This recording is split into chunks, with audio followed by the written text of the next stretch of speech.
Hello guys, एउटा कुरा भन्न गइरहेको छु म चाहिँ हैन सर्टकटमा के भन्छ अब हेर्नु न।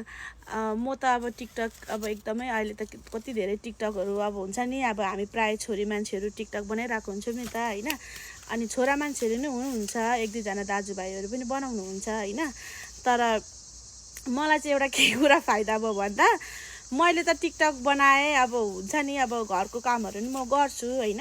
तर पनि अब प्राय like most of the time त अब हामी त टिकटकमा अब गेस्टमा बसिन्छ हैन।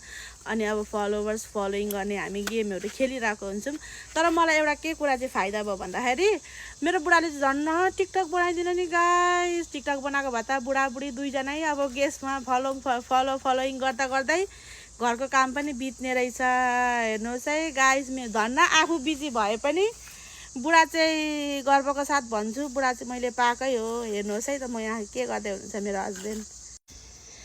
हेर्नुहोस् है त बुढी बिजी भए पनि बिचरा बुढा चाहिँ कहिले टिकटकमा झुन्डिनु बिचरा त्यो टिकटक नबनाएर होला। उहाँ चाहिँ टिकटकमा पनि त्यति अब टिकटक भन्दा यता घरकै काम भयो उस्तोतिरै बिजी हुनुभयो। धन्न आफूलाई चाहिँ सजिलो भयो नि। धन्न बुढाले चाहिँ बनाएर टिकटक, यसमा चाहिँ म धेरै खुसी छु। त्यति टिकटक बनायो काम छैन भन्नुहुन्छ, तर नि के गर्नु अब एउटा आफूलाई मनपर्ने प्लेटफर्म हुँदो रहेछ। त्यसमा चाहिँ म धेरै खुसी छु है साथीहरू।